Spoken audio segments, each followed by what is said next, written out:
हरियाणा विधानसभा के बजट सत्र का आगाज हो गया है। सदन की पहले ही दिन की कार्यवाही में दो विधायकों को बेस्ट विधायक के अवार्ड से नवाजा गया है और इनमें से एक विधायक हैं कांग्रेस के नीरज शर्मा। नीरज शर्मा को भी बेस्ट विधायक का अवार्ड मिला है और मेरे साथ इस वक्त बातचीत करने के लिए नीरज शर्मा मौजूद हैं। सर, सबसे पहले आपको बहुत बहुत शुभकामनाएं। बहुत बहुत धन्यवाद जी, आपका बहुत बहुत धन्यवाद। क्या कहेंगे, एक अवार्ड जो है वो आपको मिला है बेस्ट विधायक के तौर पर, 2021 का ये अवार्ड आपको दिया गया है। हम भी आपको नज़र रखते हैं मीडिया गैलरी से तमाम सदन पे। तो आप अपने क्षेत्र के मुद्दों को लेकर, प्रदेश के मुद्दों को लेकर समय समय पर उठाते रहे हैं, चाहे कोई भी सत्र रहा हो। तो इस अवार्ड के पाने के बाद क्या कहेंगे?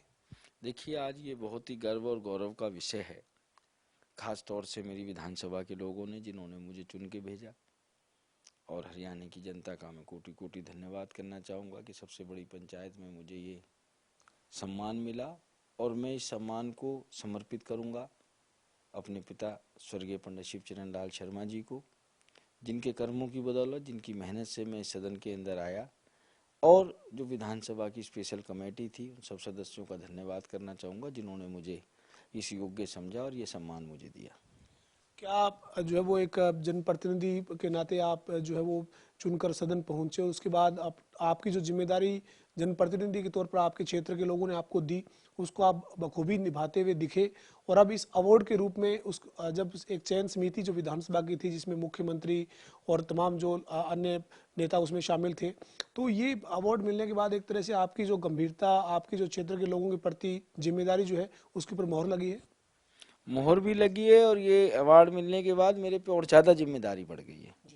खास तौर से सदन के अंदर या बाहर वैसे भी कोई ऐसा क्रियाकलाप नहीं था, अब और ज़्यादा ध्यान रखना पड़ेगा। क्योंकि जब आप किसी चीज़ के टॉप पे पहुंच जाते हैं, it is very easy to reach the top, it is very difficult to remain the top. कि हम किस तरीके से इसको बरकरार रखें और जिससे कि मेरी विधानसभा के लोगों को शर्मिंदगी भी ना उठानी पड़े। हालांकि मैंने मेरी विधानसभा के लोगों से चुनाव में एक वादा किया था कि नीरज शर्मा को आप विधायक चुन के भेजोगे। आप पूरे हरियाणा में जहां भी कहोगे कि मैं एनआईटी विधानसभा में रहता हूं, तो हर व्यक्ति ये कहेगा, अच्छा आप नीरज शर्मा जी के इलाके से हैं। मैंने कि आपको गर्व महसूस होगा, कि आप गौरवान्वित महसूस करोगे अपने आप को कि हमने एक सही व्यक्ति को विधायक चुना है, अपने सही भाई बेटे को विधायक चुना है। और आज ये इनाम जो मुझे सरकार ने दिया है, ये मैं समझता हूँ कि मैंने जो अपने लोगों से वादा किया था उसके ऊपर मोहर लग गई, और लोगों के आशीर्वाद और प्यार मेरे काम आ गया। 2021 में जो आपने बजट सत्र रहा या दो अन्य सत्र रहे, उसमें आपने जो आपके क्षेत्र के प्रतिनिधियों के तौर पर जो बातें रखी, उसको लेकर 2021 का ये अवार्ड है। तो क्या कहें, 2021 का कोई ऐसा बहुत महत्वपूर्ण विषय हो जो आपको जहन में आता हो कि आपने उसकी जोरदार तरीके से पैरवी की, चाहे वो क्षेत्र से जुड़ा हो या फिर प्रदेश से जुड़ा हो? देखिए, मेरी विधानसभा नहीं है, पर सड़कें टूटी पड़ी थी हार्डवेयर चौक से प्याली चौक तक, बल्लमगढ़ विधानसभा का हिस्सा है। वर्लपूल चौक से लेके कैलविनेटर चौक, ये भी बल्लमगढ़ विधानसभा का हिस्सा है, जहां से हमारे मंत्री माननीय मूलचंद शर्मा जी हैं। सब भ्रष्टाचार की भेंट चढ़ा हुआ था। एक में विजिलेंस की इंक्वायरी चालू है और दूसरे में हाई कोर्ट में केस था। पर ये दोनों सड़कें मेरी विधानसभा की जीवन दायिनी थी, मेरी विधानसभा की एंट्री थी। गाली खाने को नीरज शर्मा, नारियल फोड़ने के लिए बाकी सब लोग। पर मैंने हार नहीं मानी, क्योंकि मेरे बाबूजी मुझे सिखा के गए थे कि बेटा काम हो मत हो, अफसर के और दफ्तर के चक्कर काटने मत छोड़ो जब तक कि काम तुम्हारा पूरा ना हो जाए। और चंडीगढ़ में बहुत अच्छा रहा, भले हम विपक्ष में हैं। शुरू में लोग इल्जाम भी लगाते थे, जी आप मुख्यमंत्री के पास जाते हो क्या भाजपा में जाएंगे? मैंने कहा बिल्कुल नहीं जाऊंगा, क्योंकि विधानसभा के सबसे पहले सत्र में और अखबारों में बयान आए, मुख्यमंत्री जी कहते थे मैं पूरे हरियाणा का मुख्यमंत्री हूँ। मैंने 1 जनवरी 2020 को स्टेटमेंट भी दी थी। मैंने कहा भाई, अगर जो मनोहर लाल जी भाजपा के मुख्यमंत्री हैं, नीरज शर्मा बिल्कुल नहीं जाएगा। मनोहर लाल जी हरियाणा के मुख्यमंत्री हैं, 90 विधायकों के मुख्यमंत्री हैं, जिसमें मेरी विधानसभा एनआईटी 86 आती है। मैं अपने लोगों के काम के लिए एक बार नहीं 10,000 बार जाऊंगा। तो वो दो काम ऐसे थे कि जिनसे मुझे बड़ी ऊर्जा मिली। वर्लपूल चौक से और कैलविनेटर चौक वाली सड़क तो बनके तैयार हो गई है, हार्डवेयर से प्याली रोड पे काम चल रहा है। इसी दौरान अगेन उसी हार्डवेयर चौक से प्याली रोड पे बल्लमगढ़ विधानसभा निवासी हमारा भाई सचिन शर्मा शहीद हो गया, उसकी मृत्यु हो गई वहां पे। और हमारे शहर का एक पवित्रा बच्चा था, वो भी सीवरेज के ढक्कन में गिर के मर गया, और भी कई बच्चे हरियाणा में शहीद हुए। तो मैंने चुनने के बाद सबसे पहले जो 3 सुझाव इस सरकार को दिए, और मैं धन्यवाद दूंगा मुख्यमंत्री जी ने तीनों सुझाव माने। सबसे पहला मेरा सुझाव था कि सीवरेज के ढक्कन को हम राइट टू सर्विस में लेके आए। हरियाणा में राइट टू सर्विस कमीशन नहीं था, बन गया है।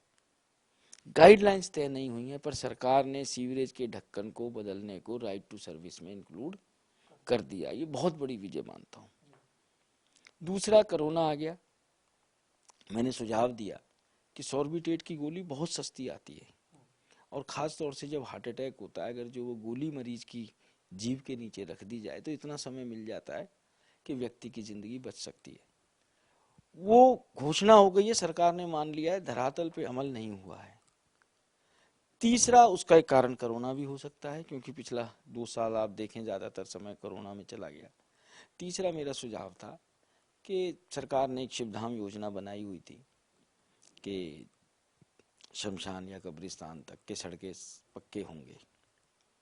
तो मैं एक दिन शिक्षा मंत्री कंवरपाल जी से कहा, मैंने कि साहब देखिए, आदमी मरने के बाद बाकी साथी लोग उसको लेके जाते हैं, और ख़ास तौर से मेरे घर की जो सड़क थी वो भी बड़ी बदहाल हालात में थी, वो भी आधी बन चुकी है और आधी का टेंडर है, और उस पर एक स्कूल भी है बहुत बड़ा, 10,000 बच्चे पढ़ते हैं, सारन स्कूल।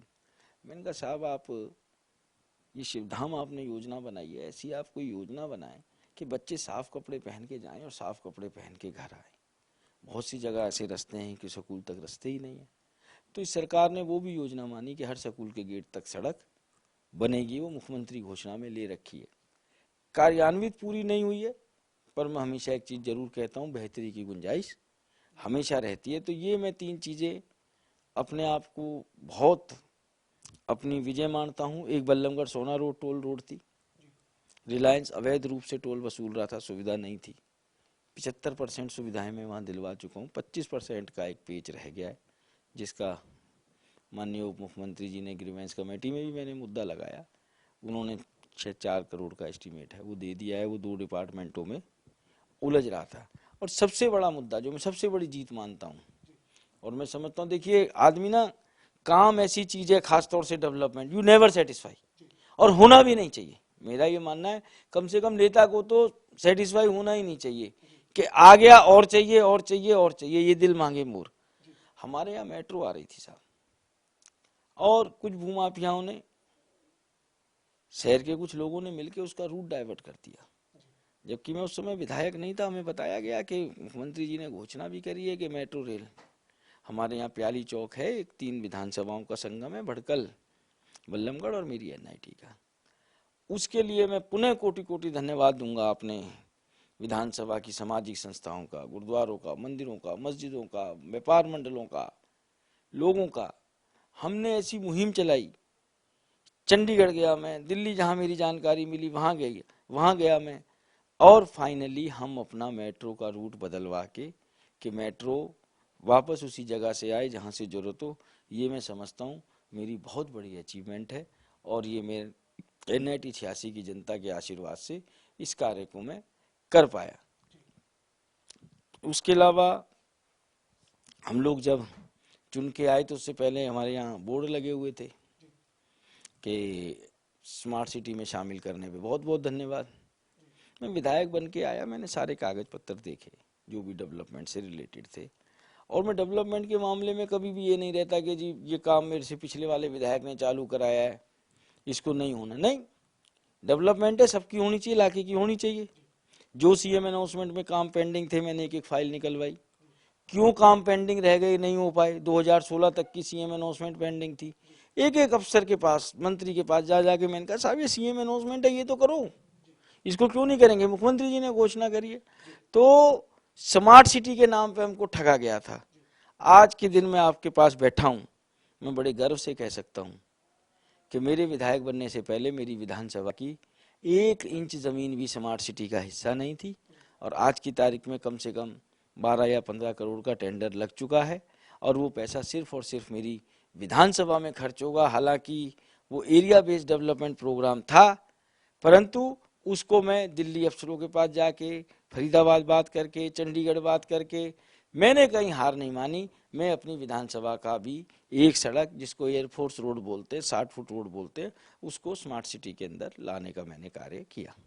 तो ये हमारे साथ कांग्रेस के विधायक नीरज शर्मा थे, जिन्होंने कहा है कि जो आज उनको बेस्ट विधायक के तौर पे जो अवार्ड मिला है, उसके लिए उन्होंने अपने क्षेत्र के लिए तमाम जो विकास की परियोजनाएं थी, चाहे उनमें सड़क निर्माण की बात है या अन्य जो विकास की परियोजनाएं थी, उनको लेकर गंभीरता से काम किया। आज कई परियोजनाएं पूरी हुई है, कई के ऊपर काम जारी है, मंजूरी उनको परियोजनाओं को मिल चुकी है। इसके साथ ही इन्होंने एक और बड़ी बात की है कि अवार्ड मिला है, अब इसके बाद जिम्मेदारी और ज्यादा बड़ी है और इसके ऊपर इस अवार्ड के लिए बरकरार खुद को रखना, यानी ये जो स्तर मिला है उसको बनाए रखना एक बड़ी चुनौती है और वो आगे भी इसी तरीके से अपने क्षेत्र के लोगों की सेवा करते रहेंगे। वीडियो जर्नलिस्ट विजेंद्र सिंह के साथ पवन सिंह, जनता टीवी, चंडीगढ़।